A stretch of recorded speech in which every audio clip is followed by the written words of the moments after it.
Good morning. We're about to light up the big green egg here. I'm setting it up for a low and slow burn today. I'm using what's referred to as the minion method. So the minion method is specifically where I light a small area in the center, and the charcoal will then ignite and burn slowly out, so I have a nice long burn. With the amount of charcoal I have in here right now, I could probably get easily an 8 to 10 hour burn out of this. It also helps bring the pit up slowly to temperature, because once you go over, these are very hard to pull back down. The insulative quality of the ceramic makes it very difficult, again, to pull it back down. So it's much easier to pull it up and then cut off the air, because that's what controls the temperature in these. The amount of air in and amount of air out will dictate the temperature control. Today I happen to be using one single starter rather than the charcoal wand. And here we go.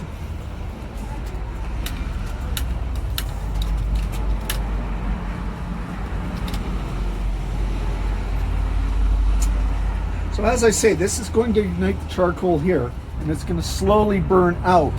And that will allow me again to have a lower temperature, longer burn. You know, if I wanted something to cook something in a hot, fast environment, I'd be doing the exact opposite. I'd be trying to light as much charcoal as humanly possible in this thing to burn, because I want it, in that case, grill hot and fast. Okay, so on goes the grid,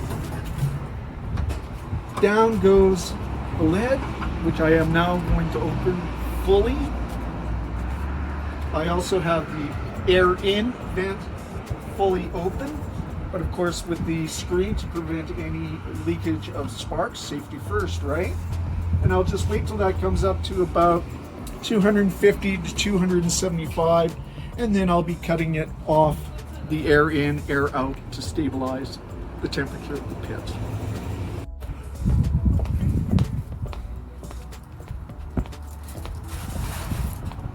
Okay, so and now that we've got the pit up to the temperature I want it to be, it's a little higher than I usually take it for smoking, but because we're actually reheating and baking this mac and cheese today, I wanted it a little closer to 300 rather than the 250 to 275 I usually smoke under.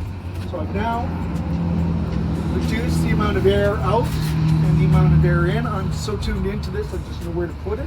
When you get one, it'll take a little time for you to learn where to cut it off. And this is going to allow the temperature to stabilize for hours and hours on end. So what we're smoking today is going to be this lovely mac and cheese that I made a couple days ago. And it just goes right on. The whole key when you're smoking something is fat. Fat is what attracts the flavor. So because of the high fat content of the cheese and the milk, it's going to soak up that smoke quite nicely and probably develop a beautiful taste. For wood, in this particular case, we're using a bourbon infused cherry wood. Cherry wood's nice because it's not too strong, but it is strong enough to stand up and be tasty. As you can see, I maintained that temperature pretty much right at the 300 degree mark as I set it and cut it off. This has been on for about an hour now. Not that time means anything. What really matters though is the internal temperature of it. And I temperature everything. I'm taking this particular mac and cheese to a food safe temperature of 165 degrees Fahrenheit, that is to say. And let's check it right now. Ooh, that looks pretty good.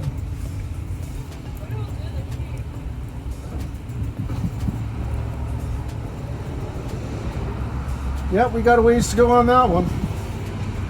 Okay, more time.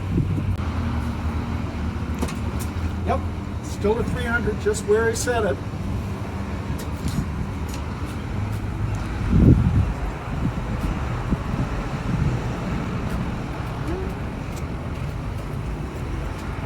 Yeah, I think that is close enough to rock and roll.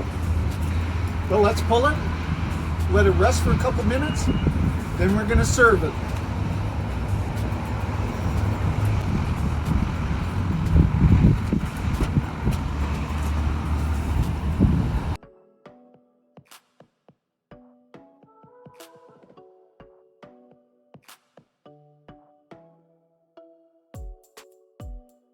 So here's the $1,000,000 question. How does it taste?